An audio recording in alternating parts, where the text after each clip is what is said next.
ባለስልጣናቱን ያው በተደጋጋሚ እመኑኝ በ10 ቀን ውስጥ ጨርሰዋለሁ እያለ ስለሚነግራቸው አብይ በተደጋጋሚ ይሄንን ሲናገር ነበር። አሁን በቅርብ ስልጠና ያካሄድ ነበር በሱሉልታ የመለስ ዜናዊ አካዳሚ በሚባለው ውስጥ እሱና ዶክተር ምህረት እዛ ላይ የሚነግራቸው በ10 በ12 ቀን ውስጥ ጦርነቱን ይጨርሰዋለሁኝ እመኑ የሚል ማስተማመኛ ቃል ይሰጣቸዋል። አብዛኞቹ እሱን ያምናሉ። አሁን ለምሳሌ ሰሞኑን ወለጋና ጉጂ ዞን ሁለት የጉጂ ዞኖች ላይ በወለጋ አራቱ ዞኖች ላይ ጦርነት ለማካሄድ እንደገና አዲስ ዘመቻ ልክ በትግራይ እንዳደረገው ለማድረግ እየተዘጋጀ ነው።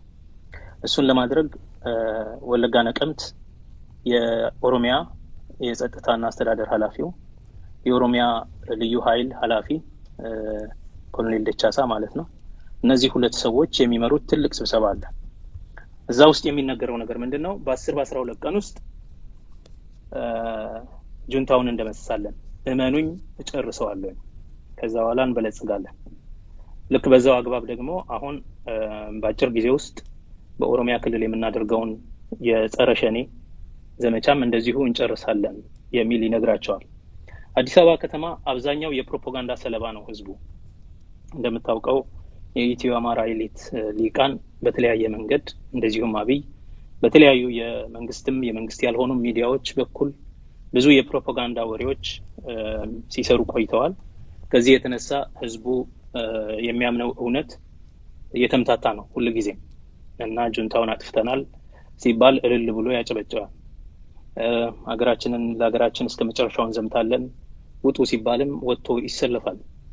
አሁንም ባለው ሁኔታ ውስጥ አብዛኛው ህዝብ የፕሮፓጋንዳ ሰለባ የሆነው ያው በሆነ ተአምር አብይ ያሸንፍልናል ብለው ተስፋ ያደርጋሉ። በዛ መንገድ ግፋ ብለው የሚለው ስሜታቸው አለ። ግን አሁን ትንሽ ተንፈስ ብሎ በተለይ ከወልዲያ በኋላ ከመርሳ ከወገልጤና ከሙጫሌ ከአሁን ደሴና ኮምቦልቻ ጭፍራ እነዚህ ቦታዎች ከተያዙ በኋላ በቀጥታ ፕሬሸሩን በአዲስ አበባ ላይ ያያየው ስለሆነ ሰው እየሸሸ እየመጣ ስለሆነ ማወቅ ጀምሯል። እየተረዳው ገብቶታል። አሁን ኦኬ እንደሚባለው እያሸነፈ አይደለም ማለት ነው የአብይ ጦር የሚለው። እንደዚህ አይነቱ ምን ሊሆን ይሆን የሚል ትንሽ ግሬ ማለት ነገር አለ። አዲስ አበባ ላይ ብዙ ጊዜ ደውዬ ስጠይቅ ልክ የ1991 ዋዜማ የሚመስል ግርግር ነው ያለው። ግራ መጋባት ምን እንደሚያደርግ ሁሉ በፈረንጆች 1991 ማለት 83 በኢትዮጵያ አቆጣጠር በመንግስት ለውጥ ዋዜማ የነበረው አይነት ግርታ ይታያል። ምን እንደሚሆን አይታወቅም። የኑሮ ውድነት አለ፣ የዋጋ ግሽበት አለ፣ ግራ መጋባት ሁኔታ ነው ያለው የሚል አለ። በሌላ በኩል የዚህ ጦርነት ዋና ስፖንሰር የሆኑ ደግሞ በስሌት ሳይሆን በእምነትና በስሜት የሚደግፉ አሉ። የቤተክርስቲያን አካባቢ ሰዎች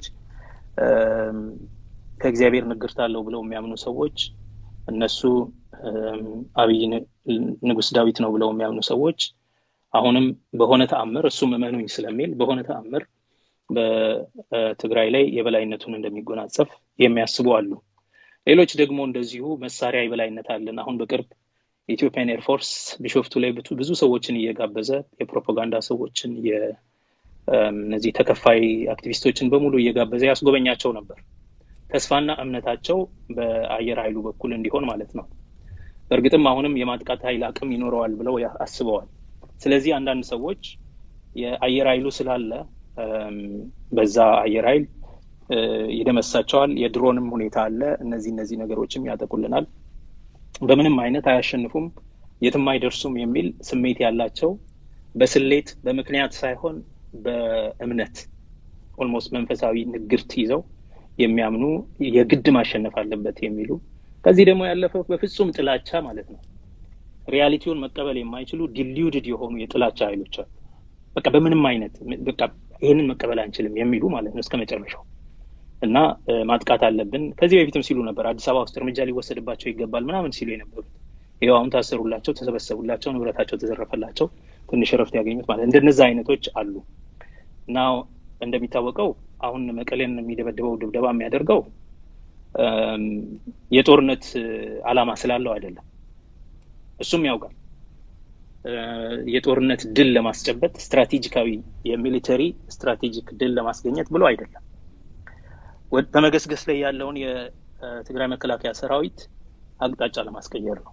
ምክንያቱም በፍሮንት መጥቶ አድቫንስ ያደረገ ያለውን ጦር በአየር እንዳይመታው አየር መቃወሚያዎች ሜካናይዝድ መሳሪያዎች በብዛት አሉ።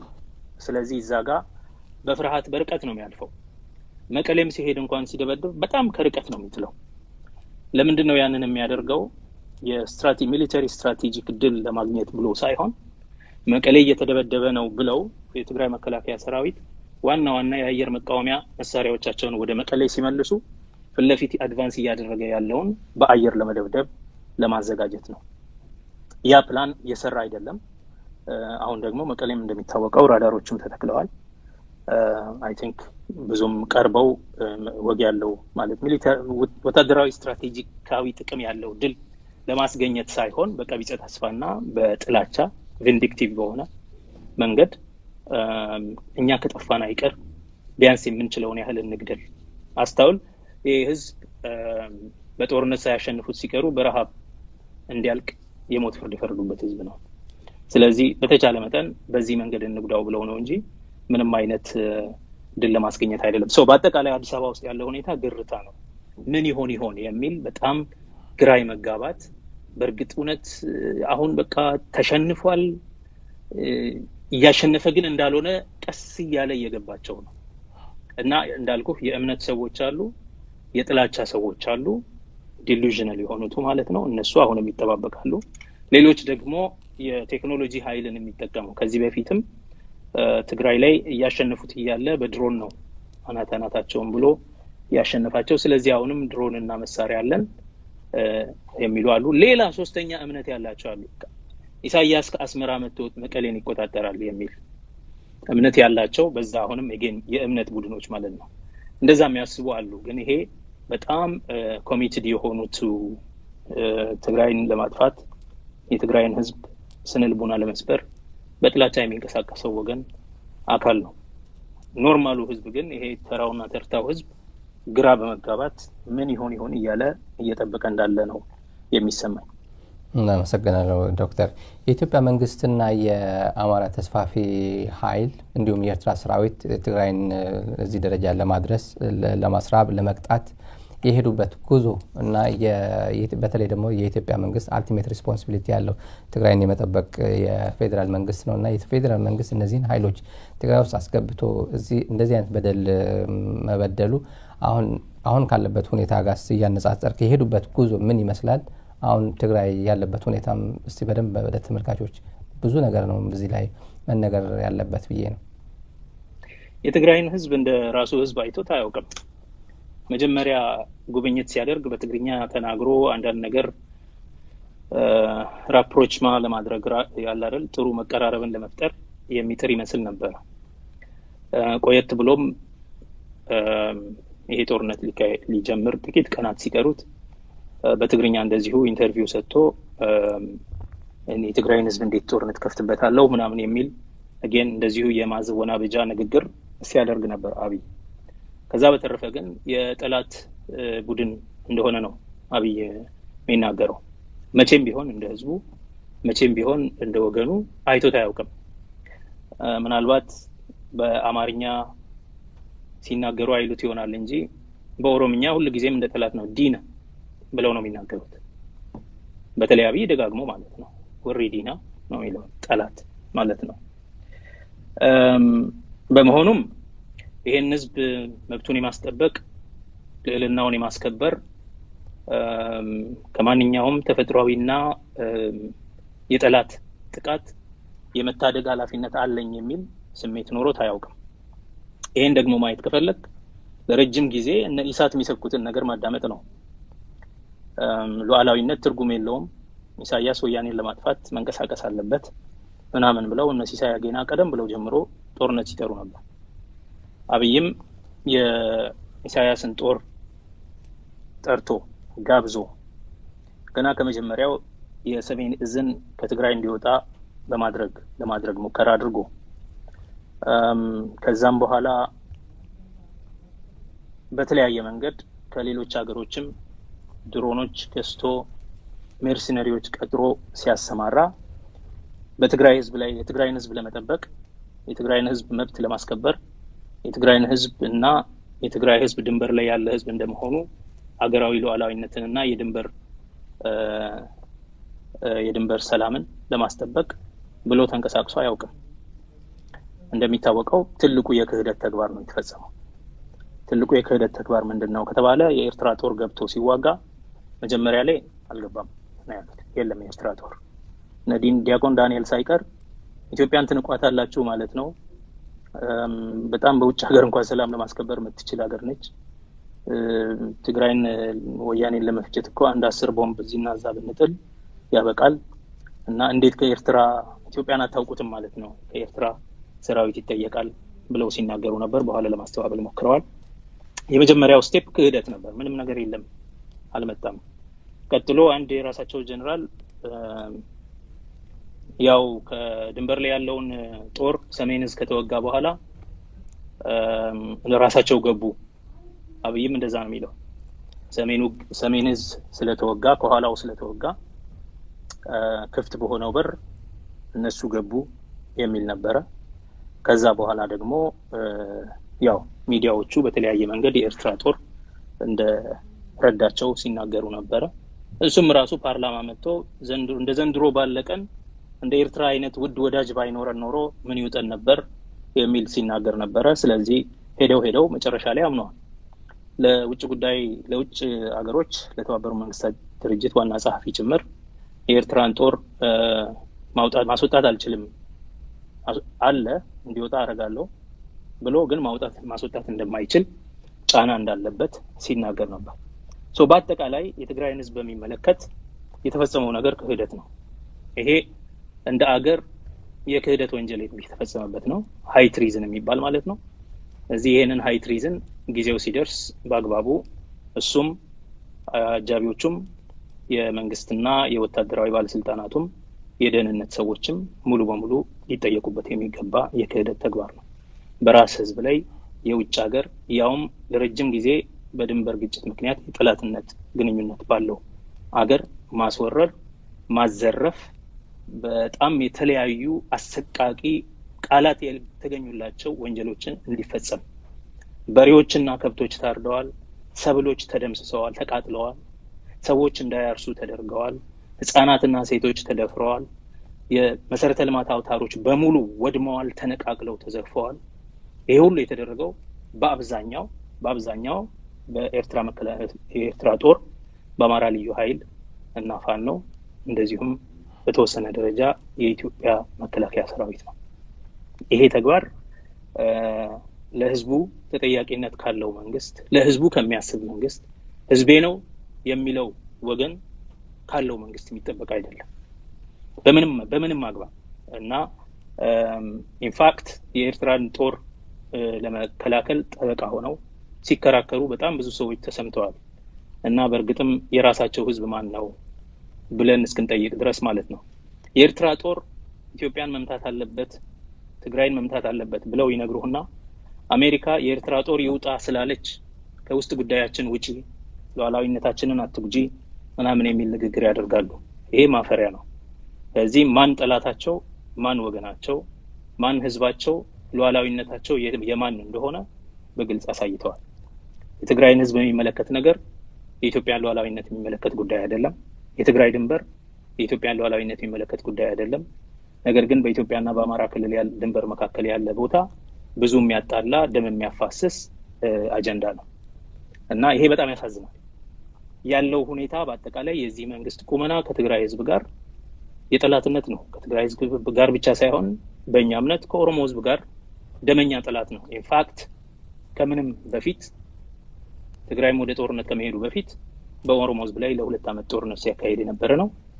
የመጨረሻው የጦርነቱ ፍጻሜ ደግሞ መሪዎቹን አስሮ ፖለቲካ ፓርቲዎቹን ዘግቶ ከፖለቲካ ምህዳር አስወጥቶ ሚዲያዎቹን ለጉሞ ድርጅቶቹን የጦር የሽብርተኛ ብሎ በዚህ አግባብ ኮድኩዶ ይዞት ሙሉ በሙሉ ከፖለቲካ ምህዳሩ አስወጥቶ የጦርነትና የጠላትነት ስራ እየሰራበት ያለ ህዝብ ነው። የኦሮሞን ህዝብ በግልጽ አሳውን ለማጥመድ ምንጩን ማድረግ ነው የሚል ፖሊሲ ተጠቅመው በስብሰባ የኦሮሞ ብልጽግና የተናገረ ህዝብ ነው፣ የተናገረ ቡድን ነው። እዚህ የህዝብ ጠላት ናቸው፣ ጸረ ህዝብ ናቸው ከመጀመሪያው ስንል የነበረው ለዚህ ነው። ይሄ ጦርነት ፖለቲካዊ ነው። ይሄ ጦርነት የጸረ ህዝቦች ጦርነት ነው። ይሄ ጦርነት የጸረ ዴሞክራሲ ጦርነት ነው። ምክንያቱም ምርጫ ባደረገ ወገንና ምርጫ ይደረግ በሚል ወገን ላይ ጦርነቱ የተቃጣው። ይሄ ጦርነት የራስን እድል በራስ የመወሰን ራስን የማስተዳደር መብት ላይ የተቃጣ ጦርነት ነው።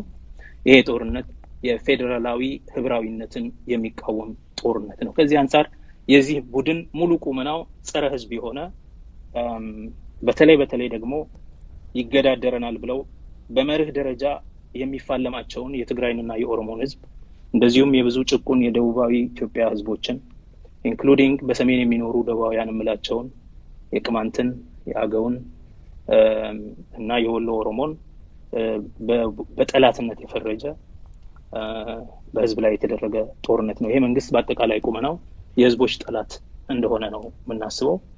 ወደፊትም ይሄን መንግስት የመጣሉ ጉዳይ ለህዝቦች ፎይታ ሲባል ለህዝቦች ሰላም ለህዝቦች እንደ ቡድን እንደ ህዝብ የመኖር መብትን በህልውና የመቀጠል መብትን የማስቀጠል ጦርነትና መረባረብ የዛ አይነት ትግል እንደሆነ ሊሰመርበት ይገባል። እንደዛ ነው የምናየው።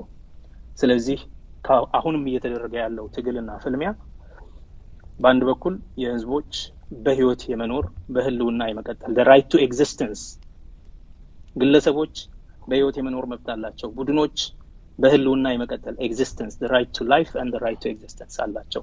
ይሄ ማለት ከዘር ማጥፋት ራስን የማዳን ማለት ነው። ያለው ፍልሚያ ከዘር ማጥፋት ራስን መከላከል በአንድ በኩል በህይወት የመኖር የመቀጠል ሰላምና እፎይታ የማግኘት ራስን ማስተዳደር የሀገር ባለቤትነት በሌላ በኩል ደግሞ ጸረ ህዝብነት ጸረ ህብራዊነት ጸረ ዲሞክራሲያዊነት የሚፋለሙበት ትግል ነው። አንዳንድ ሰዎች በስህተት ተራ የፖለቲካ ስልጣን ሽኩቻ አድርገውት ምን አገባን የወያኔና የአብይ ጉዳይ ነው ምናምን የሚሉ አሉ። በተለይ በኦሮሞ እና በተለያዩ የደቡባዊ ኢትዮጵያ አካባቢዎች ነው። ይሄ የተራ የሁለት ሰዎች ጠብ አይደለም። ይሄ የስልጣን ሽኩቻ ኢህአዴግን እስኪያፈርሱ ድረስ አልቋል። ይሄ የስልጣን ሽኩቻ አይደለም። ይሄ በህብራዊነትና በአህዳዊነት በፌደራሊዝምና በማዕከላዊነት በዲሞክራሲና በጸረ ዲሞክራሲያዊነት በህብራዊነትና በአንድ በወጥነት ላይ መካከል የሚደረግ የለየለት ፍልሚያ ነውና ኢትዮጵያ መልኳ በዚህ መንገድ ይቀጥላል አይቀጥልም የሚለውን ሙሉ በሙሉ የማያዳግም ውሳኔ የሚሰጥበት ፍርድ የሚሰጥ ጦርነት ነው ብዬ ነው ማስበው። ስለዚህ የአብይ ቁመና የትግራይን ህዝብ አስመልክቶ የጠላትነት ቁመና ነው ያለው ከሌሎችም ኢትዮጵያ ህዝቦች ጋር እንዲሁ ነው ኢንክሉዲንግ የአማራ ህዝብ ይሄው ትተውት እኮ ሄዱ። ስልጣናቸውንና ሽንትናቸውን ለማጠበቅ ሸሽተው ሄዱ እኮ እና በርቀት ከላይ ሆነው ሌላን ያናክሱታል እንጂ የአማራን ህዝብ በፕሮፓጋንዳ የሚፈልጉትን ያህል ነግረው ኩራቱንና የብሔርተኝነት ስሜቱን ተጫምተው ወደ ጦርነት ማግደውት ይሄው አገሩ ሲተራመስ ዞር ብለው የሚያዩ ሰው የለም። ልጆቹን ገብሮ ንብረቱን አፍስሶ በመጨረሻ አመድ አፋሽ ሆኖ ዞር ብሎ የሚያየው ሰው በሌለበት ሁኔታ ትተውት ይሄዳሉ እና የህዝቦች ሁሉ ጠላት ነው ብዬ ነው ማምነው ነው ያማራ። በጣም አመሰግናለሁ። እንደው ዶክተር ጸጋይ የትግራይ መከላከያ ሰራዊት ያው ከየት ተነስቶ የት እንደደረሰ እናውቃለን። አብይ አህመድ ይሄን ጦርነት ሲጀምር ፖፑሌሽን አለኝ ኢኮኖሚ አለኝ ፓወር አለኝ ባንዴ ደመስሷለሁ ሲል መግለጫ ያው በፋና የተላለፈ ፕሮግራም ሰሞኑን በቲኤምኤች ስንደግመው ነበርና በእንደዚህ አይነት ትዕቢት ተወጥሮ ነው የገባው አብይ አህመድ። ያው ጓደኛው ኢሳያስ አፈወርቂንም ተስፋፊው ኃይልንም ተማምኖ ነው ይሄን ጦርነት የጀመረውና ይሄ ምን ያስተምራል ወደፊቱ ኢትዮጵያ የፖፑሌሽን ጉዳይ የኢኮኖሚ ጉዳይ የፓወር ጉዳይ ጀስቲስን መስበር እንደማይችል ትክክለኛ ጀስቲፋብል የሆነ ካውዝ ይዞ የተነሳ ህብረተሰብን መስበር እንደማይችል ያሳየ ነው የብዙዎች ግምት ነው። የትግራይ መከላከያ ሰራዊት በዚህ ሰዓት የትግራይ ህዝብ በጀት የለው 2 አመት ሆኖታል። በጀት ከፌደራል በጀትም ምንም ነገር የለውም የሚበላ ባንክ የለው ሁሉም መሰረተ ልማት ተዘግቶበት ነው ያለው። በዚህ ሰዓት የትኛውም ዓለም የሚገናኝበት እድል የለውም የምናውቀው ነው። እነሱ በራሳቸው ነባጫ የተናገሩት 99.9% መሳሪያ የማስገባት እድል የለውም ጁንታ ብሎ ሲገልጸው ነበርና አሁን ከየት ተነስቶ የት ደረሰ ብሎ ብለን ስናስብ ለብዙዎቻችን ትንግርት ነው። ብዙ ማያምን ሰው አለና እንዲሁ ዶክተር ጸጋይ ምን ይታያል? ምን ማለት ይችላል በዚህ ጉዳይ? መልካም። ይሄ መንግስት እንግዲህ ገና ሲነሳ የጀመረበት አነሳስ የእብሪትና የትምክህት ፖለቲካ መመለስን ያመላከተ ነው። ገና ከመጀመሪያው ወደ ቀድሞ ክብር እንመለሳለን፣ ወደ ከፍታ ማማ እንወጣለን ምናምን ሲባል ገና ከመጀመሪያው በትልቅ እብሪትና በትልቅ ትምክህት የተነሳ ቡድን ነው። ይሄ በህዝብም በቁጥር በኢኮኖሚም በኃይልም እንበልጣቸዋለን 5% ለ95% ነው ምናምን የሚለው ንግግር እንደዋዛ የሚታለፍ ንግግር ነው ለወትሮ። ግን አይ ቲንክ በማያዳግም ያስመሰከረው ነገር የፍትህ ጥያቄ ከቁጥር ጋር ግንኙነት የለውም። ሁሉ ጊዜም ስንለው የነበረው a nation is to be judged by how it treats it's the worst and the weakest among them. በዛ ሀገር ውስጥ ያሉትን ትንንሾቹን የሚይዝበት አያያዝ የአንድን ሀገር ምግባር የሚመዘንበትን ምግባር ያመላክታል ይባላል። እና ብዙ ጊዜ የኢትዮጵያን ፌደራሊዝም እንደ መልካም ያስተዳደር ስርዓት አድርገን ስናይ የምናነሳው ነገር ትንሽ ትልቅ መሃል ዳር ሩቅ ቅርብ መስራች ባለቤትና ባለቤት ያልሆነ የሚባል ህዝብ የለውም። ትንሹም ትልቁም እኩል የሉዓላዊነት ስልጣን ባለቤት ነው። ትንሹም ትልቁም እኩል የራስን ዕድል በራስ የመወሰን መብት አለው። ትንሹም ትልቁም እኩል የአገር የእኩል መስራችነት መብት አለው። we the nations and nationalities and peoples እኛ የኢትዮጵያ ብሔር ብሔረሰቦችና ህዝቦች ይህን ሀገር መስርተናል ሲሉ የእኩል መስራችነት መብትን እየተናገሩ ነው። indissoluble የማይከፋፈሉ አሃዶች ናቸው የሚከፋፈልን አንድ አገር የመሰረቱት። የማይከፋፈሉ አሃዶች ናቸው የራሳቸው ሉዓላዊነት ያላቸው ስንል ነበር። እነዚህን ቡድኖች ለመደፍጠጥ ለማጥፋት መሞከር ታላቅ ጥፋት በራሱ በመንግስት ላይ ያመጣል። ይሄ ሁሉ ጊዜ በመርህ ደረጃ የምንከራከርበት ነው። ምክንያቱም እነዚህን ቡድኖች ለመደፍጠጥ የሚደረገው ውጊያ በተዋጊው በኩል ብዙ ዋጋ ያስከፍለዋል።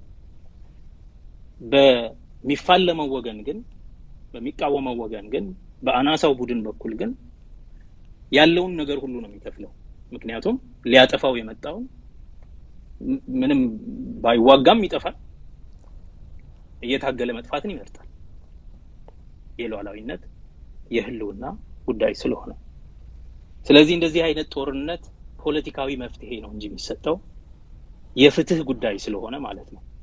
ጉልበት አይፈታው። ትንሽም ልትሆን ትችላለህ። ዛሬ እኮ በድሮንም በመሳሪያም ዓለም ሁሉ ኮንስፓየር አድርጎብህ ተጨፍጭፈህ ልትጠፋ ዝም ልትል ትችላለህ። ጥያቄውንና የፍትህ ጥያቄውን ግን አይቀብረውም። ፍትሃዊነቱን አይቀብረውም። ጊዜ ጉዳይ ነው፣ ተመልሶ ይነሳል። ሙሉ በሙሉ ህዝቡን ካጠፋው እንኳን በታሪክ እየተዋጋ የጠፋ ህዝብ ተብሎ ነው የሚመዘገበው። ስለዚህ እንደዚህ አይነት ጦርነት ሲጀመር ገና ከመጀመሪያው የታወቀ ነው። ህዝብን ተዋግቶ አሸንፎ የሚያውቅ መንግስት የለም በታሪክ። ሲጀመርም እንደዚህ ነበር ያለው። ትግራይ ላይ ጦርነት ጀምሯል። ያመቻቸው ጊዜ ነው የጀመሩት። ያመቸናል ብለው ያሉትን ጊዜ መርጠው ይሄ ጦርነት ያው የትግራይ ህዝብ ይመክተዋል። ምክንያቱም ህዝብ ላይ ጦርነት አውጆ አሸንፎ የሚያውቅ መንግስት ኖሮ አያውቅም፣ የለም። እናም የሆነውም ይሄው ነው። የትግራይን ህዝብ መጀመሪያ በከበባ እና በመነጠል በመቀጠል በተለያዩ መንገዶች ጫና በማድረግ ፐርጅ በማድረግ ከመንግስት ስልጣን አካባቢ በሙሉ የትግራይ ልጆችን በማባረር በማስወጣት ከዛም በመቀጠል በጀት በማቋረጥ አልፎም መንገድ በመዝጋትና የሸቀጦችና የሰዎች ፍሰት በየብስ በኩል እንዳይካሄድ በማድረግ ኦልሞስት ላልተቋረጠ ለረጅም ጊዜ በከበባ ውስጥ እንዲኖሩ በሲጅ እንዲኖሩ ሲያደርግ ነበር። ታስታውስ ከሆነ በዚሁ ሚዲያ ላይ ቀርቤ ምርጫ የሚካሄድ ከሆነ በዚህ ዘመን ስለ ትግራይ ህዝብ የሚደረገው የምርጫ መወዳደሪያ ቲኬት ፍሪደም ፍሮም ፊር ኤንድ አይሶሌሽን የሚል ነው። እኔም ወዳደር በሆነ ምለው ለትግራይ ህዝብ ያለኝ አንድ ሐሳብ ከስጋትና ከመነጠል እታደጋቸዋለሁ የሚል ቃል ኪዳን ነው መሰጣቸው። ለሌሎች ክልሎች ደግሞ እንደዚሁ የተለያየ አንገብጋቢ የሆኑ አጀንዳዎች አሏቸው እና ተነጥሎ በስጋት እንዲኖር የተደረገ ህዝብ ነበር፣ በረሃብና በስጋት። ጦርነቱ ሲጀመር ቁጥር አለን ኢኮኖሚ አለን መሳሪያ አለን ስለዚህ እንደፈታቸዋለን ተብሎ ነበር የታሰበው ህዝብን ተዋግቶ የሚያሸንፍ ቡድን እንደሌለው እንዲሁ በጽናት አገራቸውን ጠብቀው በጽናት ህዝባቸውን በሚችሉ ደረጃ ለመመከት ሞክረው ይሄው እስከዛሬ ድረስ አሉ አጠፋናቸው ተወተነ ዱቄት ማለት ነው ምናምን የተባለውን ነገር በሙሉ ፉርሽ ያደርገው ዛሬ የሀገሪቱን መከላከያ ሰራዊት ሙሉ በሙሉ ከስራው ውጪ አድርገው የተወሰኑ ዩኒቶች ናቸው የቀሩት ቨርቹዋሊ ጦርነቱ እንደ ጦርነት አልቋል ግንባሮቹ ነው የቀሩት ትናንሽ ግንባሮች አሉ የግንባሮች ስብስብ ስለሆነ ጦርነት የሚያደርገው the war is lost but there are some battles to be fought yet እና ያንን የቀሩትን ግንባሮች የሚዋጉ የተለያዩ ዩኒቶች አሉ እነዛ ዩኒቶች ይቀጥላሉ በተለይ ደግሞ የአየር ኃይል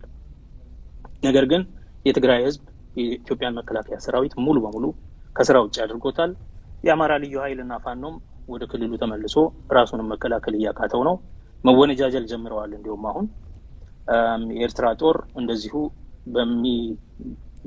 በወሳኝ ደረጃ በሚባል አከርካሪው ተሰብሯል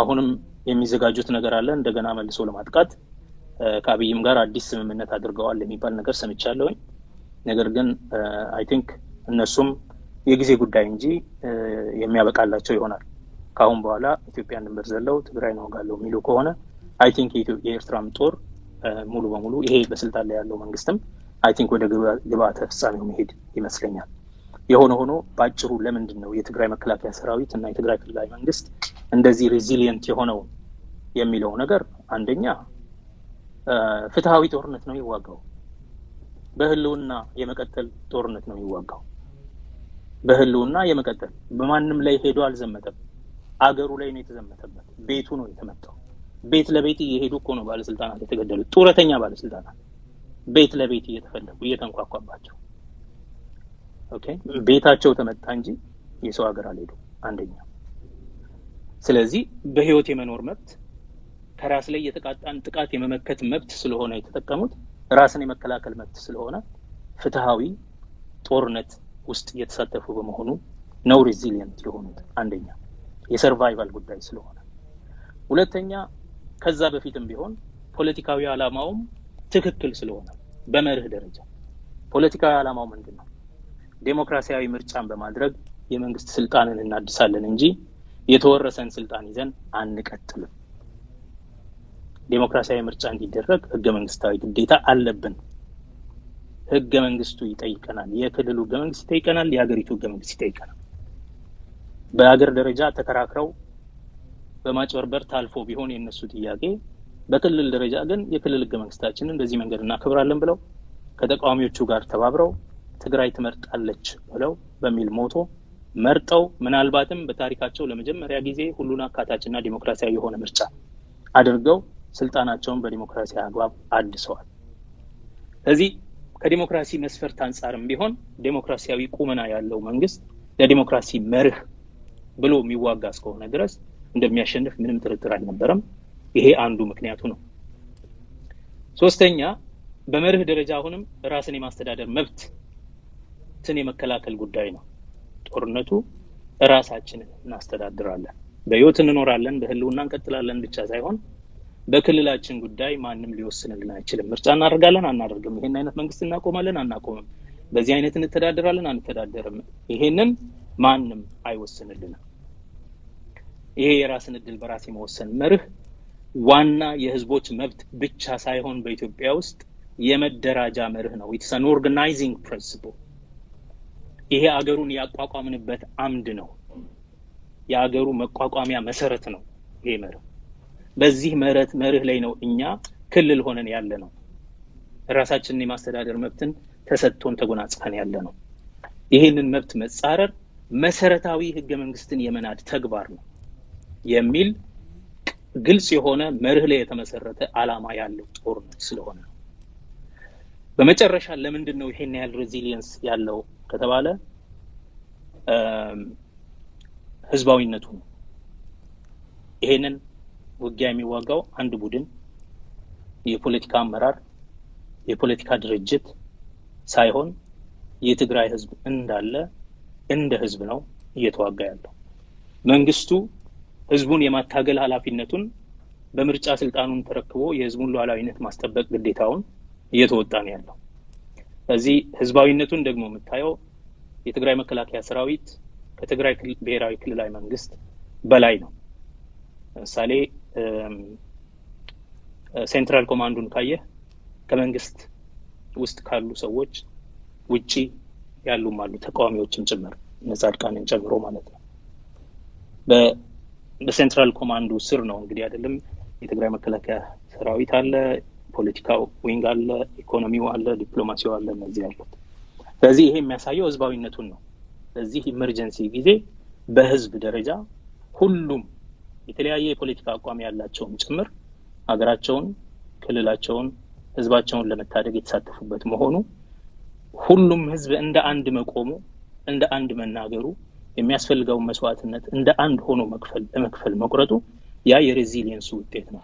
ይሄ ሁሉ የሚያሳየው ምንድነው? ፍትህ ተነፍጎ በቤቱ የሞት ፍርድ የተፈረደበት ህዝብ ጋር ጦርነት ገጥመ መቼም ቢሆን አታሸንፍ።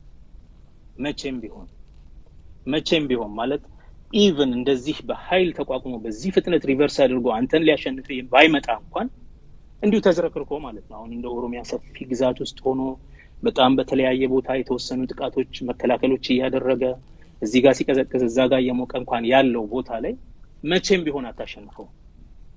በጣም ብዙ ዳይቨርሲቲ ያለው ጂኦግራፊካል እና ካልቸራል ዳይቨርሲቲ እንኳን ያለው አካባቢ ላይ መቼም ቢሆን ህዝብን በግፍ ሰብረህ ለማለፍ የምትሞክርበት ፖለቲካ አሸናፊ ሊሆን አይችልም። ይሄ በትግራይ ብቻ አይደለም። ይሄ ህዝባዊነቱ ደግሞ ጦርነቱ በትግራይ ብቻ አይደለም። ጦርነቱ ህዝባዊ የሆነው ኦፍ ኮርስ የህዝብ ድጋፍ አለው ለማለት ነው። ግን ህዝባዊ ድጋፍ ግን ያለው በአመለካከት ደረጃ ሁሉም የኢትዮጵያ ብሔር ብሔረሰቦችና ህዝቦች በተለይ ግፉአን የሆኑ ጭቁኖች የኢትዮጵያ ብሔር ብሔረሰቦችና ህዝቦች የሚደግፉት የመከላከል የመቋቋም የጦርነት ነው። ምክንያቱም ምንድነው? በትግራይ የሚሆነው ነገር የነዚህን ብሔር ብሔረሰቦችና ህዝቦች እድል እጣ ፈንታ የሚወስን ነው። ኢንፋክት ጦርነቱን ሲያደርጉ ኦሮሚያ ላይ የነበረውን ጦርነት፣ ሲዳማ፣ ወላይታ፣ ቤኒሻንጉል ጉሙዝ የነበረውን ጦርነት አቁመው ወደ ትግራይ ሲሄዱ በኦሮምኛ ያሉት ነገር ሸኔን እንዳንደመስስ እንቅፋት የሚሆነን ህወሓት ነው። ስለዚህ እሱን መጀመሪያ መተን እንመለሳለን። እዚህ ወደ ደቡብ እንዞራለን። ቆይ መጀመሪያ ለነዚህ ኢንስፒሬሽን የሆናቸውን ህወሓትን መስበር አለብን በሚል ነው የሄዱት። አቆይተውት እነዚህን ማለት ነው። እንደምታውቀው በቤኒሻንጉል ጉሙዝ እስከ ዛሬ ድረስ ጦርነት አለ። መተከል ላይ ስንት አይነት ጥፋት ነው በየቀኑ ያለው። በወሎ እንደዚሁ አይነት ጦርነት ነበር። በቅማንትና በአገው ህዝብ ላይ በየቀኑ የሌለ ውርጅብኝ ይወርድባቸዋል። ይሄ የሚሆነው ነገር በትግራይ የሚሆነው ነገር ለነዚህ ብሔር ብሔረሰቦችና ህዝቦች እድል ፈንታ ወሳኝነት አለው። ትግራይ ከተሸነፈ የነዚህ ህዝቦች እጣ ፈንታ አደጋ ውስጥ ነው። ትግራይ ፕሪቬይል ካደረገ ግን ምናልባትም የቮለንተሪ አሶሲዬሽን የነዚህ ህዝቦች በመፈቃቀድ ላይ የተመሰረተ ህብረት ተስፋ ይኖረው ይሆናል ተብሎ ይታመናልና ድጋፉ ህዝባዊነቱ በትግራይ ክልል ብቻ የተወሰነ ሳይሆን በሁሉም የራሳቸውን የሀገር ባለቤትነት ጥያቄ አንስተው ለሚንቀሳቀሱ የፖለቲካ ቡድኖች በአገራቸው ላይ በባለቤትነት መኖር ለሚፈልጉ ሰዎች ሁሉ የራሳቸው ጦርነት አድርገው የሚወስዱት በአካል ባይሳተፉም በመርህ ደረጃ ጦርነቱ የነሱም ጦርነት እንደሆነ ምክንያቱም ለምንድን ነው ዛሬ ኦሮሚያ ውስጥ የስልጣኑ መጫማ ያደረገው ኦሮሚያ ውስጥ አብይ ምንም ድጋፍ የሌለው? ምክንያቱም ኢንፋክት ብዙ ኦሮሞ ብሔርተኞችን ሲጠይቅ ይሄ ጦርነት ትግራይ ከመሄዱ በፊት በእኛ ላይ ነው ያመረረ ጦርነት ነው እንዴው በእኛ ላይ ነው። ኢንፋክት ትግራይ ሄዱት ወያኔን እንስበር እንጂ የነዚህ ሄዳው ገብስ ነው ወደ ማዳጋስካር እንሸኛቸዋለን እየተባለ በጣም ብዙ የኦሮሞ ህዝብ በትግራይ የሚካሄደውን ጦርነት በትግራይ ሳይድ ሆኖ የሚደግፍበት ምክንያት ከትግራይ ጋር የተለየ ፍቅር ስላለው አይደለም። በቃ መሰረታዊ የሆነ ተፈጥሯዊ የሆነ ብሔራዊ ጥቅም ተመሳሳይ ብሔራዊ ጥቅም ስላላቸውና የተነሳባቸው ጠላት ተመሳሳይ እርምጃ ኢንፋክት የመረረ ጥላቻ ባህልና ስር መሰረት የሰደደ ያለው ስልጣኔያዊ ጥላቻ ያለው ለነዚህ ህዝቦች ስለሆነ ለዛ ነው ይሄ የነፍጠኞችና የተላላኪዎች መንግስት ስለሆነ ብለው የሚቃወሙት አምርረው። ስለዚህ የትግራይ ህዝብ የቲዲኤፍ እና የትግራይ ክልላዊ መንግስት ጽናትና ሬዚሊየንስ ሰርቫይቭ አድርጎ መልሶ የማጥቃት አቅም የሚመነጨው በመሰረቱ ከህዝባዊነቱ ነው። ህዝባዊነቱ ስንል ደግሞ ሁሉም ህዝብ በጦርነት መሳተፉ ገንዘብ ማዋጣቱ ምናምን ብቻ ሳይሆን በመርህ ደረጃ የሁሉንም ህዝቦችን ሐሳብ የሚያሰባስብ ሐሳብ ስለሆነ ኢንፋክት ኢትዮጵያ ላይ በምስራቅ አፍሪካ ላይ ገዢነት ያለው ብቸኛ የፖለቲካ ሐሳብ በእነዚህ ህዝቦች እጅ ስላለ ነው ብያምናለሁ።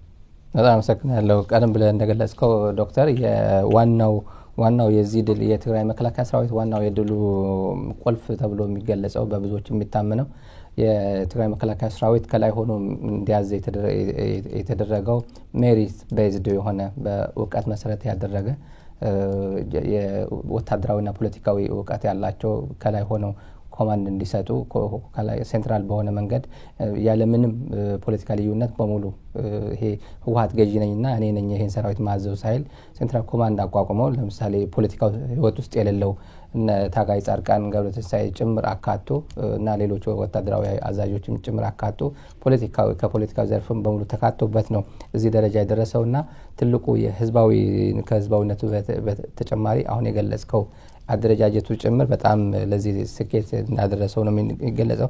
ሁለት ጥያቄዎች አሉኝ ዶክተር ካለን ጊዜ አንጸራጥር አድርጌ። አሁን ከኋላም ባንዲራ ይታየኛል፣ የኦሮሞ ነጻነት ሰራዊት ባንዲራ ይታየኛል። በጣም ጠንካራ የሆነ ውጊያ እያካሄደ እንደሆነ በተለያዩ የኦሮሚያ አካባቢዎች ይገለጻል በዚህ ሰዓት። አሁን ደግሞ የትግራይ መከላከያ ሰራዊት በጣም እየገፋ በሄደ ቁጥር የክላይማክሱ የአብይ አህመድ ውጥረት ክላይማክስ መጨረሻ ደረጃ ደርሷል። ያው ሁላችንም የምንገነዘበው ነው። የቅማንት አካባቢ ያለው ሁኔታ እናያለን። ሬዚስተንሱ የአገው ሰራዊትም አለ። በጣም ጠንካራ የሆነ አደረጃጀት የተፈጠረ ነው። አሁን ከሌሎች አጋር ኃይሎች ጋር የትግራይ መከላከያ ሰራዊት ከሌሎች አጋር ኃይሎች ጋር ሊኖረው የሚገባ ጥምረት አጠር አድርገህ ግለጽልን። አይ ቲንክ አሁን እንዳልኩት ይሄ ጦርነት የተራ የስልጣን ሽሚያ ጦርነት አይደለም። ይሄ ጦርነት በኢትዮጵያ የወደፊት ዕጣ ፈንታ የኢትዮጵያ የሀገር ግንባታ ሞዴል ላይ ያለን አመለካከትን ላይ ተመስርቶ የሚካሄድ ጦርነት ነው እና ከዚህ አንፃር የኢትዮጵያ ባለቤት የሆኑ ህዝቦች የኩል ባለቤትነት መብት ያላቸው ህዝቦች በሙሉ የፍትህ ጥያቄ ያላቸው ህዝቦች በሙሉ ከዚህ ቡድን ጋር በባላንጣነት የተዋጉ ይገኛሉ፣ እየታገሉ ይገኛሉ። በሚችሉት መጠን አንዳንዶቹ በወታደራዊ መንገድ፣ ሌሎቹ በፖለቲካዊ መንገድ በሚችሉት መጠን ትግል ውስጥ አሉ። ስለዚህ የተለያዩ ቡድኖች የአጋርነትና የትብብር ስምምነቶችን የማድረግ እንቅስቃሴ እንደቀጠለ ነው በየአካባቢው። ባይላተራል የሆነ ለምሳሌ በቲዲኤፍ እና በተለያዩ ቡድኖች በኦሮሞ ነጻነት ጦር ኦነግ እና በተለያዩ ቡድኖች ባይላተራሊ እንደዚሁም ደግሞ at some point I think multilateral የሆነ ከሁሉም ጋር በአንድነት ተቀምጠው የሚወያዩበት እድል ይፈጠራል የሚል እምነት አለኝ። ምክንያቱም የጋራ የጥቃት መንደር አዲስ አበባ ላይ አለ። የጥቃት ምንጭ የሆነ መንደር አዲስ አበባ ላይ አለ። የጋራ የሆነ ተፈጥሯዊ ስትራቴጂካዊ ጥቅሞች የሚያስተሳስሯቸው ህዝቦች ናቸው የኢትዮጵያ ግፉዓን ብሔረሰቦችና ህዝቦች ኢንፋክት ሁሉም ህዝቦች። ስለዚህ የዚህ የሰላማቸው በሽታ የሉዓላዊነታቸው ጥቃት ምንጭ የዲሞክራሲያዊና የህብራዊነት መርህ ተጻራሪ የሆነ ቡድን መሰረቱ ያለው አዲስ አበባ ነው። ስለዚህ ይሄንን አዲስ አበባ ላይ የከተመ የአጭበርባሪዎች ቡድን ማስወገድ አስፈላጊ ነው። ይሄን ለማስወገድ በአንድ አካባቢ ሎካል በሆነ ደረጃ ተዋግተው ብቻ አትችልም። ስለዚህ ከተመሳሳይ ጥቅም ካላቸው ስትራቴጂክ ጥቅም ካላቸው ህዝቦች ጋር ተመሳሳይ የፍትህ ጥያቄ ካላቸው የፖለቲካ ኃይሎች ጋር ትብብር መኖሩ ተፈጥሯዊ ነው። እንደሚታወቀው በኦሮሞ ነጻነት ጦር እና በትግራይ መከላከያ ሰራዊት መካከል ኦልሬዲ ወታደራዊ የትብብር ስምምነት ተደርሷል። በኮማንደሮቹ መካከል የተደረገ ይመስለኛል እሱ። በዛም መሰረት አንዳንድ የሜዳ ላይ ያለ ትብብር እንቅስቃሴ ይታያል፣ ይጀመራል ተብሎ ይባላል። አይ ቲንክ የታቀደው አሁን በቅርብ ጆይንት ኦፐሬሽን ፕላንስ ሁሉ የሚጀምሩ ይመስለኛል፣ እስካሁን ካልጀመሩት ማለት ነው። እንደሚታወቀው የወታደራዊ ትብብር በተለያየ መንገድ ይፈጸማል፣ ግን አንዱ በጆይንት ፕላን ጆይንት ኦፐሬሽኖችን አብሮ በማስኬድ ነው የሚሆነው። አሁን ባለው ሁኔታ በኦሮሞ ነጻነት ጦርና በትግራይ መከላከያ ሰራዊት መካከል በቀጥታ በጋራ የሚተባበረው ስራ የሚጀምሩበት ጊዜ ቅርብ እየሆነ ነው። በተለይ ከወሎ ኮምቦልቻ ተሻግሮ ከሚሴ ከገባ በኋላ በዛ አካባቢ የሚንቀሳቀሰው የኦነግ ኖርዝ ኢስት ዲቪዥን ኮማንድ አለ፣ የሰሜን ምስራቅ ዲቪዥን። እሱኛው ከዛን ጊዜ ከዛ አካባቢ ጀምሮ ተቀብሎ ጦርነቱን የሚቀጥል ይሆናል ማለት ነው። ለዚህ ትብብሮቹ በየአቅጣጫው ይቀጥላሉ። ጥቃቱም እንደዚሁ ተጠናክሮ እንደሚቀጥል ከአጸፋው ከመንግስትም ይጠበቃል። እንዳልኩ ቀደም ሲል በ6 ዞኖች መልሶ የማጥቃት እንቅስቃሴ ለመጀመር ዝግጅት ጨርሷል። አሁንም እየተወያዩ ነው። በነቀምት ተሰብስበው የጸጥታ ኃላፊውና የኦሮሚያ ልዩ ኃይል ዋናው ሰው በነቀምት ተሰብስበው በብዙ ጥበቃ ተጠብቀው እያዘጋጁት ነው ጦራቸውን ማለት ነው፣ የክልሉን የጸጥታ ኃይሎችና የልዩ ኃይል። ስለዚህ በእነሱም በኩል እንደዚሁ አይነት ጦርነት ስለሚኖር በትግራይ መከላከያ ሰራዊትና በኦሮሞ ነጻነት ጦር መካከል የሚደረግ ወታደራዊ ትብብር የሚቀጥል ይሆናል። ከዛ አልፎ አሁን የወታደራዊ ትብብሩ ወደ ፖለቲካዊ ትብብር የሚሸጋገርበትን መንገድ ውይይት ተጀምሯል። በዛ ውይይት መሰረት ደግሞ በተቻለ መጠን በጋራ በመተባበር አንደኛ ጦርነቱን ማስቆም፣ ጦርነቱን አብይ ለማቆም ፍላጎት ያለው ለመደራደር ቅድመ ሁኔታዎችን መወሰን መቀበል አይችልም። አሁን ደግሞ ቢደራደር እንኳን የሚሰጠው ይሄ ነው መደራደሪያ የምፈልገው ይሄ ነው የምሰጣቸው ይሄ ነው የሚለው ነገር የለውም። ምክንያቱም ሁሉን ነገር ተነጥቋል።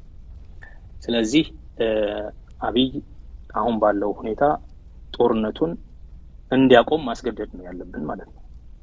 ጦርነቱን ለማስቆም አንድ በጋራ የሚሰሩት ነገር አንዱ ጦርነቱን ማስቆም ምን ማለት ነው? ተዋጊዎችን ዲስአርም ማድረግ ማለት ነው። ተዋጊዎችን ሙሉ በሙሉ ዲስአርም ማድረግ፣ ወደፊትም ጦርነት ለማካሄድ የህዝብን ሰላምና ጸጥታ ለመንሳት የሚንቀሳቀሱ ኃይሎችን በሙሉ ከጨዋታ ውጭ ማስደረግ የጋራ ስራ ይሆናል ማለት ነው። ሁለተኛ ክልሎችን ሁሉ ከወራሪ ኃይሎች ነፃ ማውጣት ነው። በኦሮሚያ በኩል የኦሮሚያ ክልልን ወሮ ያለው የኦሮሚያ ልዩ ኃይል የሚባለው የፋሽስት ቡድን፣ የአማራ ልዩ ኃይል በድንበሮች አካባቢ እና እንዲሁም የፌደራል ጦር፣ እነዚህ በሙሉ መውጣት አለባቸው። በትግራይም እንደዚሁ። ሶስተኛ ከአብይ ጋር ባለው በጋራ በትብብር በሚደረገው ፍልሚያ አላማው ጦርነቱን ማስቆም ሆኖ ተዋጊዎችን ዲስአርም ማድረግ ሆኖ ክልሎቹን የማጽዳት ሆኖ በሶስተኛ ደረጃ አገሪቱን በሙሉ ማረጋጋት አስፈላጊ ነው። በየአካባቢው የታጠቁ ኃይሎች ህዝብን ሰላም የሚነሱበት ምክንያት ስለሌለ የታጠቁ ኃይሎች በሙሉ አገሪቱን ሰላምና ፎይታ እንዲሰጧት ማሳረፍ አስፈላጊ ስለሆነ ይሄ ደግሞ በቅንጅት መካሄድ ስላለበት በትግራይም በአማራም በኦሮሚያም በደቡብም በጋምቤላም በቤኒሻንጉልም በሁሉም ቦታ የታጠቁ ሰላም ነሺዎች አሉ። ብዙ የጎበዝ አለቆች አሉ በየቦታው። ብዙ ፉከራና ቀረርቶ አለ። ይሄ ጦርነት ከመጀመሩ በፊት ለ3 አመት ለ2 አመት በተከታታይ ማህበረሰባዊ ጦረኝነት ሲስፋፋ ነበር። ሶሻል ሚሊታራይዜሽን ሲሰበክ ነበር። አሁንም ይሰብካሉ፣ አሁንም ይዘፍናሉ፣ አሁንም በተለያየ መንገድ ያራግባሉ እንደዚህ ያለ ነገር። እነዚህ ዲስአርም ለማድረግ አገራዊ የሆነ ቅንጅት ያስፈልጋል። ከሁሉም ብሔረሰቦችና ህዝቦች አካባቢ ካሉ ሰዎች ጋር ትብብር ያስፈልጋል። በአራተኛ ደረጃ ህዝቡ አሁን በከባድ የሰብአዊነት ቀውስ ውስጥ ነው ያለው። እንደሚታወቀው በትግራይ 5.2 ሚሊዮን ህዝብ ለረሃብ ማለት ቤሲክ ኒድስ ያስፈልጉታል። ኦልሞስት 1 ሚሊዮን የሚሆነው የረሃብ አደጋ ተጋርጦበታል። በየቀኑ ህጻናት ይሞታሉ። በኦሮሚያ ክልል በቦረና፣ በጉጂ፣ በከረዩ፣ በአርሲ፣ በምዕራብ አርሲ በእነዚህ አካባቢዎች ሁሉ ከባድ ድርቅ አለ። ከብቶችና አዋፍት ሁሉ ሳይቀሩ እያለቁ ነው።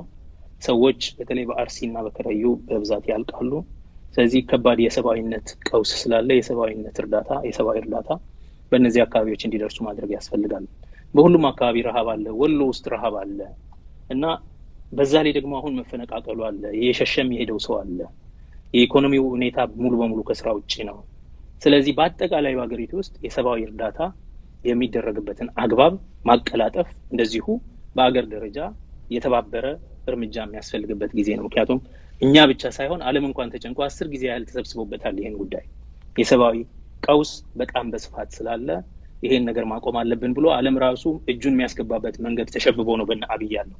ዛሬ ስንነጋገር አንድ የተባበሩት መንግስታት ድርጅት አውሮፕላን ማረፍ ተከልክሎ ተመልሷል ከመቀሌ።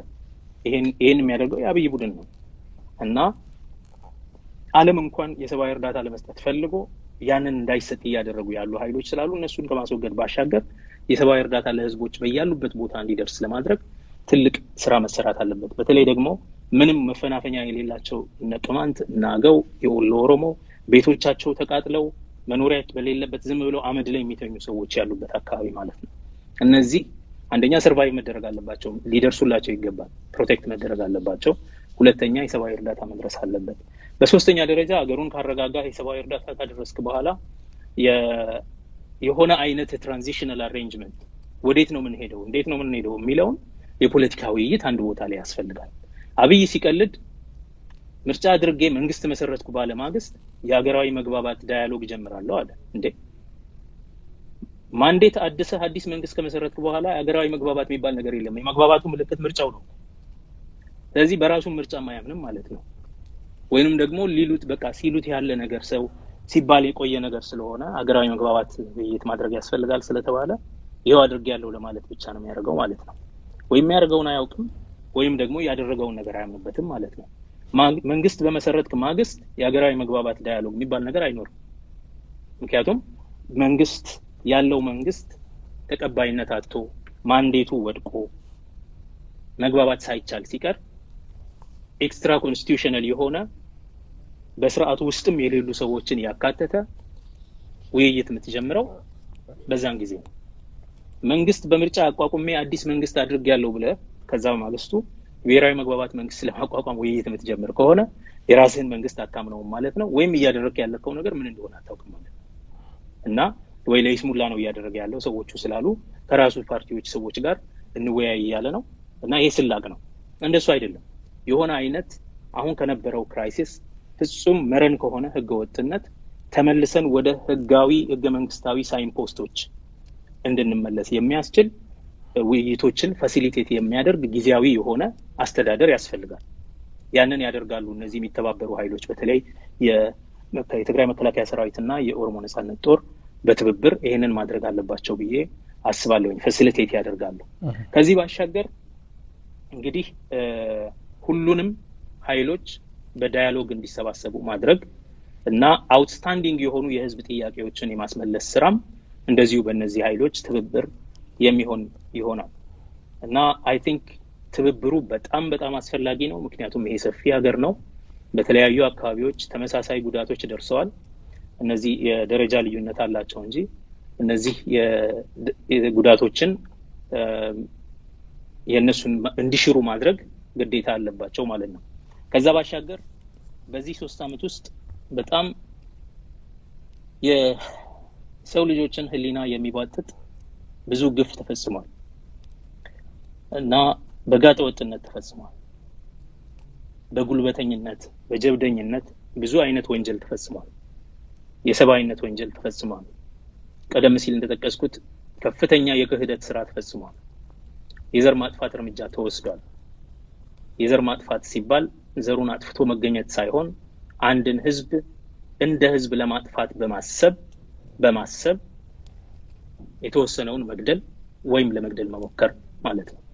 ምንም የሚፈራ ነገር አይደለም። አንዳንድ ሰዎች የዘር ማጥፋት ለማለት ምናምን የዘር ማጥፋት ማለት አንድ ሰው ሊሆን ይችላል የገደልከው ወይም ልትገድል የሞከርከው፣ ግን እሱን ልትገለው ስትፈልግ የእሱን ዘር በሙሉ አጠፋለሁኝ ከሚል ተነስተህ ከሆነ በቂ ነው።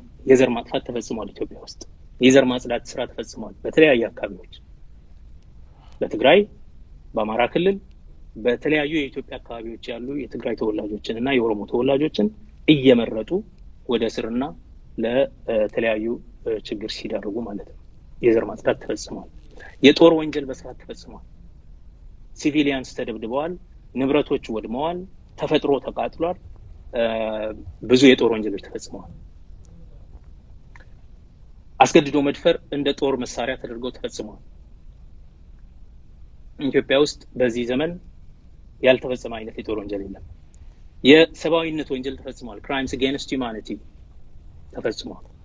እነዚህ ሁሉ ወንጀሎች በሚገባ ተጠያቂ ሊደረጉ ይገባል። ቢኮዝ እነዚህ ሁሉ ወንጀሎች ያለምንም ኖ ኢምፒዩኒቲ ተብሎባቸው ኔቨር አጌን ተብሎ በተባበሩት መንግስታት ድርጅት ከ1945 ጀምሮ ህግ የወጣባቸው ብዙ ድንጋጌ የወጡባቸው ናቸው።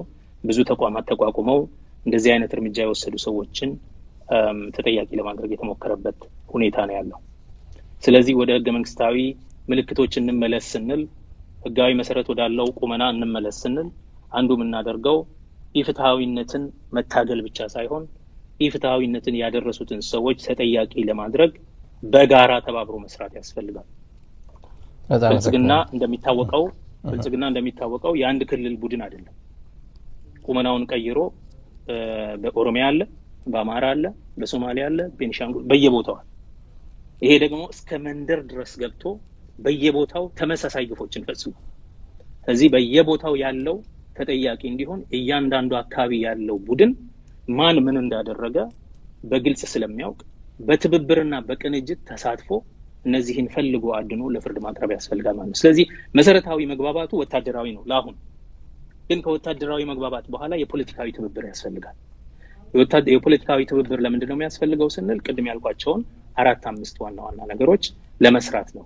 ይሄን በማድረግ ወደ ሽግግር ያሽግግርም ደግሞ እንደው አላር ለተለየ ነገር እንሂድ ለማለት ሳይሆን ወደ ህገ መንግስታዊ ምልክቶች እንድንመለስና በህገ መንግስቱ አግባብ የራስን እድል በራስ የመወሰን ጥያቄ ያለው አለ፣ የክልልነት ጥያቄ ያለው አለ፣ የማንነት ጥያቄ ያለው አለ፣ እንደ ቅማንት አይነቱ የአገው የኦሮሚያ እነዚህ ሁሉ በግልጽ ጥያቄዎቻቸው ይመለሳል። ግን መጀመሪያ እዛ ለመድረስ some kind of transitional arrangement ያስፈልጋል። የፖለቲካ ትብብሩ በዚህ ላይ የሚያተኩር ይሆናል። ያለ ትብብር ምንም ማድረግ አይቻልም። ያንን ሀገር በቅንጅት ካልተባበረንና ካልሰራ ነው ምንም ነገር ወደ ፍጻሜው ማድረስ አይቻልም ብዬ ስለማመን። በጣም አመሰግናለሁ። የሚቀጥለው ጥያቄ ልጠይቅ ያሰብኩት በተወሰነ መልኩ መልሰልኛል ዶክተር ጸጋይ። የአብይ አህመድ መንግስት ወደ ስልጣን እንደመጣ ትግራይን ባይነካ ኖሮ የሚቀጥሉት 15-20 ዓመታት ያለምንም ተቀናቃኝ ኢትዮጵያን ያስተዳድር ነበር፣ እንደ ንጉስ ሆኖ ይመራት ነበር። ግን አንፎርቹኔትሊ ትግራይ ነክቶ እዚህ ደረሰ ይላሉ። ድህረ አብይ ኢትዮጵያ ምን ትመስላለች? አብይ የሚሄዱ ጉዳይ እርግጥ ሆኗል፣ ምንም ጥርጥር የለውም። ከእንግዲህ ድህረ አብይ ኢትዮጵያ ፖስት አብይ ኢትዮጵያ ምንድነው የምትሆነው ብለው ብዙዎቹ ቻሌንጅም ኦፖርቹኒቲ ይኖረዋል የሚሉ ወገኖች አሉ። አሁን ቀደም ብለ በደንብ አድርገህ የገለጽከው ነገሮች አሉ። አንዱ የሚያሳስባቸው ይሄ ሰራዊት እንደ ደርግ ሰራዊት ሊበተን ነው ወይም አጠቃላይ ይሄ ሰራዊት ከተበተነ ምንድነው ዕጣ ፈንታው ኢትዮጵያ የሚሉ አሉ። ይሄ በምህረት በይቅርታ ታልፎ ይሄ ሰራዊት ይቀጥል ይሆናል ወይ? አብይ ቢሄድም ይሄ ሰራዊት የመቀጠል እድል ይኖረው ይሆናል ወይ? ይሄ ሰራዊት ከተበተነ ኢትዮጵያ ሰላም ታገኛለች ወይ የሚሉ ወገኖች አሉ። ከዛም ሌሎች የሚጠይቁት መጠየቅ ያለባቸው ወገኖች በጣም በዙ። ሃይማኖት ተቋማት ጭምር ያሉ በዚህ የዚህ ጦርነት አጋፋሪዎች ሆነው ይሄን ጦርነት ግፋ በለው የሚሉ አክቲቪስቱ፣ ጋዜጠኛው፣ የባለሀብቱ በጣም ብዙ ሰው ስለተጨማለቀ ማኔጅ ይደረጋል ወይ? የሚቀጥለው ኢትዮጵያን በትራንዚሽን ጊዜ ማኔጀብል ሊሆን ይችላል ወይ? በጣም ውስብስብ ሊሆን ይችላል የሚሉ ወገኖች አሉና አጠር አድርገህ ካለን ጊዜ አንፃር ዶክተር የቻሌንጅና ኦፖርቹኒቲውን እስቲ ምን ሊመስል እንደሚችል፣ ምክንያቱም ካሁኑ ጀምሮ በህዝቡ በስነ ልቦና መዘጋጀት ስላለበት። I think ሰራዊቱ በወንጀል በዋናነት በተለይ በአመራር ደረጃ ያሉ በቀጥታ በወንጀሉ የተሳተፉ ሰዎች ተጠያቂ ይሆናሉ። አሁን በህይወት ያሉ ዩኒቶች ካሉ ለምሳሌ እንደ ኤር ፎርስ እነዚህ ኦፍ ኮርስ የሀገር ሀብት ናቸው፣ ብዙ ሀብት የፈሰሰባቸው ናቸው። እነዚህን መጠበቅ ያስፈልጋል። አመራሩና ከደመኛ ፖለቲካ ያልጸዱ ሰዎችን በግል ፈልጎ ተጠያቂ ማስደረግ አስፈላጊ ነው። እንደ ተቋም በጦርነት ላይ ተሳትፎ ከስራ ውጪ የወጣው ምንም ሊደረግ አይችልም። ኢንፋክት የሰራዊቱ ቁመና ለዚህ ጦርነት ሲባል ኦሬዲ የፈረሰ ነው። ቀድሞ የነበረው ጠንካራ የኢትዮጵያ ጦር አይደለም ይሄ ጦር። እንደምታውቀው አመራሮቹ ጀነራል ብርሃኑ ጁላ ጡረታቸው ካለቀ በኋላ እንዲቀጥልላቸው የተደረጉ ናቸው። እነ ባጫ ደበሌ ከጡረታ የተመለሱ ናቸው እና በአበባው ከጡረታ የተመለሱ ናቸው። ሌሎችም ብዙ አሉ እንደዚህ በውስጥ ያሉ ትልልቅ ቁመና ያላቸው መኮንኖች አይ ቲንክ በዚህ በቆሻሻ ፖለቲካ ውስጥ ባላቸው ተሳትፎ መጠን ተጠያቂ ይሆናሉ። ከዛ ውጪ ሰራዊት እንደሚያስፈልገው ሀገር በህገ መንግስቱ አግባብ ጤነኛ የሆነ ሰራዊት ከፖለቲካ የጸዳ ሰራዊት እንዲቋቋም ከዲሞክራሲያዊ ስርዓት ግንባታው ጋር ተያይዞ የሚሰራ ስራ ሰፊ ስራ ይኖራል ብዬ አምናለሁ። ሰራዊቱ በሰው ኃይል በጣም ተጎድቷል፣ ተበትኗል። ጠንካራ የሚባሉ አመራሮቹ ፈርጅ ተደርገዋል። በተለያየ መንገድ በተለያየ አቅጣጫ ሄደዋል። ነገር ግን አሁን ደግሞ በለብለብ ስልጠና የገቡ ብዙ ወታደሮች አሉ። እነሱ ደግሞ አሁን ብዙ ምርኮኛ ሆነዋል። አብዛኞቹ ወደ ቤታቸው መመለስ የሚፈልጉ እንጂ በሰራዊት አባልነት የሚቀጥሉ የሚፈልጉ አይደሉም። አንዳንዶቹም ኢንፋክት በቅርብ ሰሞን የተመለመሉት በአፈሳም ጭምር ተገደውም ጭምር የገቡ ህፃናትን ጭምር የጨመረ ስለሆነ እነዚህ ወደ ተፈጥሯዊ ወደ ሰላማዊ ኑሯቸው የሚመለሱ እንጂ በሰራዊት አባልነት የሚቀጥሉ አይደሉም። እዚህ በጣም ብዙ ሺዎች 10 ሺዎች የሚመለሱ ይሆናል፣ የሚሰናበቱ ይሆናል። ብዙ ፕሮባብሊ በሺዎች የሚቆጠሩ ተጠያቂነታቸውን ይወስዳሉ። እንደዚሁ የክልል ልዩ ኃይል የሚባሉት አብይ ቀደም ሲል ሰራዊቱን ኢንቴግሪቲ አናግቶታል ብለው ሪፐብሊካን ጋርድ፣ ስፔሻል ኮማንዶ እና የልዩ ኃይሎችን በመደመር አዲስ ሰልጣኞችን በሳዋም በኢትዮጵያም አሰልጥኖ አዲስ ሰራዊት ገነባለው የቀደመው የወያኔ ሰራዊት ነው ምናምን የሚል አነጋገር ነበረው። እዚህ ያኔ እንዶታል። ለዚህም ነው አሁን ጠንካራ ተዋጊ ማሽን መሆን ያቃተው እና አሁን ኦሬዲ የተፈረካከሰ ስለሆነ በአንድ በኩል አዲስ ከፖለቲካ የጸዳ ነፃና ፕሮፌሽናል የሆነ ባለሙያ የሆነ የሰራዊት ኃይል ለመመስረት አንድ እድል ይፈጠራል ማለት ነው ለሰራዊቱ። በሌላ በኩል እሱን ማድረግ ግን ከባድ ስራ ነው። አቅም ይጠይቃል፣ ገንዘብ ይጠይቃል፣ ክሊር የሆነ የፖለቲካ ጥራት ይጠይቃል እና የሀገራዊ መቆርቆር ስሜትም ይጠይቃል። እስካሁን የነበረው ያለፉት 3 አመታት ወገንተኝነትና የአንድ ቡድንን የፖለቲካ ግብ የማራመጃ ነው የሆኑት የሀገሪቱ ተቋማት በሙሉ ህገ መንግስታዊ ተቋማት በሙሉ። ይሄ መቆርቆርና ግልጽ የሆነ ራዕይ ያስፈልጋል። በነገራችን ላይ ትልቁ ችግርና አብይ ቡድን ራዕይ የሚባል የለውም፣ የፖለቲካ ዓላማ የሚባል የለውም። ወደ ስልጣን ስልጣን ላይ የሚያቆየው የመሰለውን ያበደ የፖለቲካ ዓላማ ከየትም ይዋሳል፣ ከየትም። ስለዚህ የነ አብንን የነ ኢዜማን ተጫምቶ ነው እዚህ አይነት እብደት ውስጥ የገባው እንጂ የራሳቸው ምንም ራዕይ የላቸው። እንደምታውቀው የፖለቲካ ዓላማቸው የኢኮኖሚ ፕሮግራማቸው ምናምን መጀመሪያ አካባቢ ያው የኢህአዴግ ነው ያው ልማታዊ ስቴት ነን ሲሉ ነበር። ትንሽ ቆይቶ እንደዚህ ግን በጽሁፍ እንኳን ያስቀመጡት አንድ ነገር የለም። ስለዚህ ምንድነው የሚያሳየው? ስልጣን ላይ ለመቆየት ሊጋልቡት የሚፈልጉት ማንኛውም እብድ ሐሳብ ከተገኘ ያንን ሐሳብ ይዘው ይሮጣሉ። ራዕይ የለውም፣ ብቃት የለውም ይሄ ቡድን። እሱ ነው ችግሩ። ስለዚህ ጥሩ ግልጽነት ያለው ራዕይ ካለ፣ መቆርቆር ካለ ሰራዊቱን ከነዚህ የእብደት የዘር ማጥፋት የእብደት ጦርነት ውስጥ ያልተሳተፉትን ጠብቆ የተሳተፉትን ቀጥቶና አስወግዶ በአዲስ ቁመና በአዲስ ምግባር በአዲስ ብቃት መልሶ የመገንባት እድል አለ። ግን ከባድ ስራ ነው። ኢትዮጵያንን በሚመለከት እንደዚሁ ነው የሚሆነው። ኢትዮጵያም በእርግጥ ወደ ህገ መንግስቱ ምልክቶች እንመለስናል። ሁሉም ህዝቦች እኩል መስራችነትን የሚጎናጽፉባት የእኩል ባለቤትነት ሀገር ምትሆን ከሆነ አንዱ ባለቤትና ተቆርቋሪ ሌላው ተጠርጣሪና ተወቃሽ፣ አንዱ ከሃዲ በተፈጥሮ ከሃዲ ነው፣ አንዱ በተፈጥሮ ኦሮሞ ስለሆነ እውነተኛ ኢትዮጵያዊ አይደለም ጸጋዬ፣ ትግሬይ ስለሆነ እውነተኛ ኢትዮጵያዊ አይደለም ከሌ። ስምህ እየታየ ማለት ነው። አክቹአሊ የክህደት ስራ የሚሰሩት ደግሞ እነማን እንደሆኑ እናውቃለን። የሉዓላዊነትን መብት አሳልፈው የሚሰጡት ደግሞ እነማን እንደሆኑ በየቀኑ ይታያል።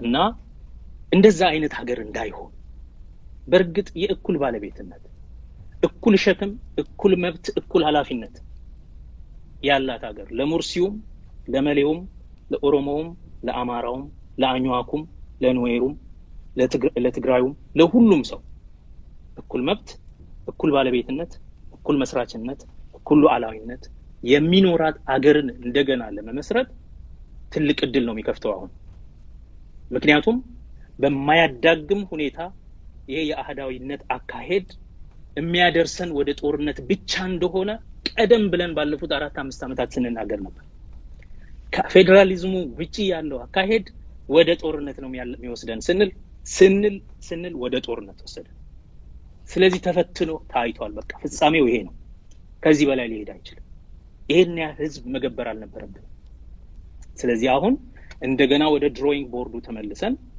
በርግጥም እንደ አዲስ ይሄን ሀገር መስርተን ማቆም እንችላለን የሚለውን እድል ይሰጠናል ናው ለዚህ ደግሞ ብዙ ስራ ያስፈልጋል ኦሬዲ ያሉ የህገ መንግስቱ ፍሬምወርክ ብዙ መንገድ ያስኬደናል ስለዚህ ወደሱ ሳይን ፖስት እንሄድና የጎደሉትን ያሟላን የሚጨመረውን እየጨመርን የሚሻሻለውን ያሻሻልን እውነትም የፍትህ እና የነጻነት ሀገር የኩልነትና የነጻነት የፍትህና የዲሞክራሲ ሀገር ከሁሉ በላይ ደግሞ ዘላቂ ሰላምን የሚጎናጸፍ ሀገር የቫዮለንስ የኃይል ተግባርን ስቲንግ ከውስጡ ነቅሎ የሚያወጣ ሀገር የመሆን እድሉ አለን ብዬ አስባለሁ ተግዳሮቶቹ አንደኛው ድህነቱ ነው ሁለተኛ አሁን የደረሰው ውድመትና ያለው የሰባዊነት ቀውስ ነው ሶስተኛ አንተም የጠቀስከው የሽግግር ፍትህ የሚለው ጉዳይ ነው ምክንያቱም የአብይ አህመድ መንግስት ሞር ኦር ሌስ ባጭር ጊዜ ቢሆንም እንደ ሂትለር እንደ ሙሶሊኒ እንደ መንግስቱ የቶታሊቴሪያን መንግስት ባህሪ ነው ያለው ሁሉንም የሀገሪቱን ተቋማት መንግስታዊ ያልሆኑ የእምነት የሚዲያ የባህል የትምህርት እነዚህን ሁሉ ተቋማት በዚህ የዘር ማጥፋት እብደት ጦርነት ጄኖሳይዳል ማድነስ ውስጥ ኢምፕሊኬት አድርጓቸዋል ከዚህ የተነሳ በጣም ብዙ የሽግግር ፍትህ ሊወሰንበት የሚገባ ኃይል አለ የህገ መንግስት ተቋማት ኮምፕሮማይዝድ ሆነዋል ሰራዊቱ ኮምፕሮማይዝድ ሆነዋል ሚዲያ ካሁን በኋላ እንዴት ነው ኢትዮጵያ የሚኖረው በጣም አስቸጋሪ ነገር ምን አይነት ሚዲያ ነው የነበረን ባለፉት 3 ዓመታት ለራሳቸው ከራሳቸው አርካይቭ ነገ ሲያዩት ምን ብለው ራሳቸውን እንደሚገምቱ አይገባኝም ሚዲያ ኮምፕሮማይዝድ ሆኗል ቤተክርስቲያን ኮምፕሮማይዝድ ሆኗል የእምነት ተቋማት መጅሊሱም ሲኖዶሱም የወንጌላውያኑ ቤተክርስቲያን አመራርም ሙሉ በሙሉ ኮምፕሮማይዝድ ሆኗል በተለያየ ደረጃ ስለዚህ በዚህ የእብደት ጦርነት ውስጥ ያልተሳተፈ ተቋም ባለመኖሩ ምክንያት በዚህ ጦርነት ውስጥ የተሳተፉት ኃይሎችን ለፍርድ ማቅረብ በጣም ከባድ ስራ ነው ትልቁ ተግዳሮት ነው ነገር ግን መደረግ አለበት እነዚህን ፈልጎ በጋራ ኮንኖ ተጠያቂ የሚሆኑትን ተጠያቂ አድርጎ ከተጠያቂነት በኋላ ይቅርታ ማድረግ ይቻላል የሽግግር ፍትህ አንዱ እውነትን መስርቶ ፍትህን በይኖ በይቅርታ እና በምህረት ማለት ነው እሱ ሪኮንሲሊዬሽን የሚባለው ስቴጅ ማለት ነው ግን በመጀመሪያ በጋራ የመኮነን ሁኔታ ላይ እንድንደርስ በጋራ ነገሩን ይሄ ትክክል አይደለም ብቻ ሳይሆን መደረጉ ጥፋት ነው ብቻ ሳይሆን ደግሞ አይደረግም በዚህ ሀገር ላይ ተባብለን እንድንግባባ ያጠፋው ሰው በሙሉ በየደረጃው ተጠያቂ እንዲሆን ሰፊ የሽግግር ጊዜ ፍትህ ስራ መሰራት አለበት ረጅም ጊዜ የሚፈጅ ከትዕይንቱ የሚበልጥ ከአክቹዋል ስራው እንዲሁም ለህዝብ እየታየ በየቀኑ ሰው እስኪሰለቸው ድረስ በደቡብ አፍሪካ ለምሳሌ ነበረው አይነት ተደርጎ አገራዊ የእርቅ ሂደት ውስጥ መግባት አለበት ይሄን ስናደርግ ለ150 ዓመታት የደረሱ ግፎች ሰንኮፍ ያልወጣል ለሱም ይቅርታ ለመጠየቅም እድል ይኖረናል ለእርቅም እድል ይኖረናል ሁለተኛ ባለፉት ዘመናትም በቀይ ሽብር ነጭ ሽብር ምናምን ተብሎ የነበረው የፍትህ አካሄድም ጉድለት ባለው መጠን አሁን እሱንም ለመታደግ ሪዲም ለማድረግ እድሉን ይኖረናል ማለት ነው ስለዚህ በአጠቃላይ ሀገሪቱን ህገ መንግስቱም እንደሚለው በአዲስ መሰረት ላይ መልሶ ለማቆም በህገ መንግስቱ ምልክቶች ላይ ተመርኩዘን ትልቅ እድል ይፈጥራል ይሄ ቡድን ዝም ብሎ ቡድን አይደለም አሁን የሚወድቀው መንግስት የመጨረሻውን የኢምፓየር ናፍቆት ያዘለ ፖለቲካ በኢትዮጵያ ላይ ለማንገስ ቀስቅሶ ሬዘሬክት አድርጎ እንደገና አስመልሶ ለማንገስ የሞከረ ፖለቲካ ከመሆኑ አንፃር ለረጅም ዘመናት በአርት በኩል በኪነ ጥበብ በኩል ሪሃቢሊቴት ሲደረጉ የነበሩ የነገስታት አይኮኖች ስለና ኃይለ ሥላሴ ስለ ሚኒሊክ ስለ ነገስታቱ ሲዘፈን ሲዘመር የኖረው ነገር በሙሉ ትክክል አልነበረም። ይሄንን ነው አብይ የተጫማው ሬዘሬክት ነው ያደረገው። ትንሳኤ ሰጥቷቸው እንደገና በኢትዮጵያ ህዝብ ጫንቃ ላይ ለመጫን የሞከረው ይሄ ትክክል አይደለም። በማያዳግም ሁኔታ መቀበር ያለበት ነገር መቀበር አለበት። መኮነን ያለበት ነገር በጋራ እንደ ህዝብ እንደ አገር በጋራ መኮነን አለበት። we have to lay to rest። ያንን ካደረግን በኋላ ስለ ይቅርታ ስለ ምህረት መነጋገር እና ስለ እርቅ ማውራት ይቻላል። አብይ ሲመጣ ሰይፍ የሚል ነገር ይጠቀሙ ነበር። ሰላም ይቅርታና ፍቅር ይሉ ነበር። ሰላምም ይቅርታም ፍቅርም የሚኖረው ከሽግግር በኋላ ነው። እናንተ እኮ አሁንም ኢህአዴግ ናችሁ፣ ትናንትም እዚሁ ነበራችሁ፣ አሁንም እዚሁ ናችሁ። ሽግግር ሳይኖር ስለ ሽግግር ፍትህ አናወራም ስንል ነበር። እንደተባለውም ኢንፋክት ወደ ጦርነት ትዊስት አድርገው ተቀጠሉ እና ለውጡን ወደ ሌላ አይነት መንገድ ነው የወሰዱት። ወደ ዲሞክራሲ ናፍቆትን የማሟላት ሳይሆን ወደ ሌላ የኢምፓየር ናፍቆት ፖለቲካ ነው የወሰዱት። አሁን የሽግግር ፍትህ አስፈላጊ ነው። ረጅም ዘመን ሊወስድ ይችላል። ትልቁ የሀገር ግንባታ መንገድ ነው። ኢንፋክት እቺን ሀገር አስተካክሎ መስራት ካለብን በተደላደለ መሰረት ላይ መመስረት ካለብን ብቸኛው አማራጭ ነው። ረጅም ጊዜ ይፈጃል። የዓለም መንግስታትን ተባባሪነት ይጠይቃል። ምክንያቱም ታንክፉሊ የኢትዮጵያ ህግ በሁሉም ጉዳይ ላይ አለው ብቃት አለው ለመዳኘት። የኢትዮጵያ ህጎች ኢትዮጵያ ወንጀለኛ መቅጫ ህግ፣ የተሻሻለው የኢትዮጵያ ወንጀለኛ መቅጫ ህግ እና ስነ ስርዓት እነዚህ በቂ ግራውንድ አላቸው። የኢትዮጵያ ህግ ውስጥ ደግሞ በህገ መንግስቱ መሰረት የዓለም አቀፍ የሰብአዊ መብት ሰነዶችም ተጠያቂ ናቸው ተካተዋል። ስለዚህ የዓለም አቀፉም ሰነድ አሁን ምንድነው የምናደርገው? የአቅም ችግር ሊኖረን ይችላል። የተቋማቱ በጣም ኮምፕሮማይዝድ ከመሆናቸው የተነሳ የአቅም ችግር ቢኖር የዓለም መንግስታትን ትብብር መጠየቅ እንችላለን። ለምርመራ፣ ለማጣራት፣ ለቬኒዩ፣ ለተለያየ የፋይናንስ እና የበጀት እርዳታ የተባበሩት መንግስታት ድርጅት ተቋማትን እርዳታ የዓለም መንግስታትን ተቋማትን እርዳታ መጠየቅ ይቻላል። ያንን በማድረግ ዓለም አቀፍ ሞኒተሪንግ ባለበት መንገድ ብቃት ባለው መንገድ ሙያዊ በሆነ መንገድ ተቋማትንም አድሶ የሽግግር ጊዜ ፍትህ አስፍሮ ሀገሪቱን በአዲስ መሰረት ላይ መመስረት ይቻላል ብዬ አምናለሁ። ከዚህ ጋር አንዱ ተያይዞ የሚነሳው ተግዳሮት የብቃት ችግር አለ እንዳልኩ የሽግግር ፍትህ ማስፈር ጉዳይ ችግር አለ። ሀገሪቱ ደግሞ በጂኦፖለቲክስም የተዋከበች አካባቢ ከመሆኑ አንፃር ሰራዊቱን መልሶ የማቋቋሙን ስራ ጊዜ የሚሰጥ ጉዳይ አይደለም። ይሄ ሁሉ አለ። የረሃብና የኢኮኖሚ ችግር አለ። እነዚህን ሁሉ አጀስት ማድረግ አለብን። ነገር ግን ከዚሁም ጋር ተያይዞ ደግሞ አንገብጋቢ የፖለቲካ ጥያቄዎች አሉ። ወደ 11-12 የሚጠጉ ቡድኖች በኢትዮጵያ ውስጥ በደቡብ ኢትዮጵያ አካባቢ የክልልነት ጥያቄ አላቸው እና አብይ እሱን ወደ ጎን ትተው አፍነው የደቡብ ምዕራብ ክልል የሚባል ለማቋቋም ደፋቀና ሲሉ ነበር ላስት ዊክ። ያልተጠየቀ ጥያቄ ማለት ነው እና እንደሱ አይነት ነገር ማቆም አለበት። የዘላቂ ሰላም አይመጣም። ስለዚህ የተጠየቁ አውትስታንዲንግ የሆኑ የህዝብ ጥያቄዎች ኢሚዲየት ምላሽ ይሰጣቸው ይገባል። የቅማንትና የአገው ህዝብ ጥያቄ፣ የወሎ ኦሮሞ ጥያቄ፣ እነዚህ ጥያቄዎች በግልጽ መመለስ አለበት። የህልውና ጥያቄ ነው እነሱ የትም ምንም ነገር አልፈጠሩም። እዛ ክልል ውስጥ ነው ያሉት። በክልል ውስጥ ግን እንዳይኖሩ የዘር ማጽዳት እየተካሄደባቸው ነው። ለቀው እንዲወጡ እየተደረገ ነው። የዘር ማጥፋት እየተፈጸመባቸው። የነዚህ ሰዎች ህልውና በጣም አደገኛ ነው። ስለዚህ እነዚህን መጠበቅ ያስፈልጋል። እንደዚሁ በተለያዩ አካባቢዎች በትግራይ አሁን የሚሰማው የህዝብ ስሜት ምናልባት ጊዜ ሲወስድ እየተመለሰ እየተረጋጋ ሊሄድ ይችላል። አሁን ባለው ሁኔታ ከኢትዮጵያ ጋር መቀጠል አልፈልግም የሚለው ሰው ይበዛል። ስለዚህ የህዝብ ድምጹ ሊሰማ ይገባል። በሆነ አይነት የጊዜ ፍሬምወርክ ውስጥ ጊዜ ማዕቀፍ ውስጥ ጊዜ ሰጥተው 4 አመት ሊሆን ይችላል፣ 5 አመት ሊሆን ይችላል። የራስን ዕድል በራስ የመወሰን መብቱን እንዲወስን ማድረግ ያስፈልጋል። በኦሮሚያ ለረጅም ዘመናት የቆየ የራስን ዕድል በራስ የመወሰን ጥያቄ አለ።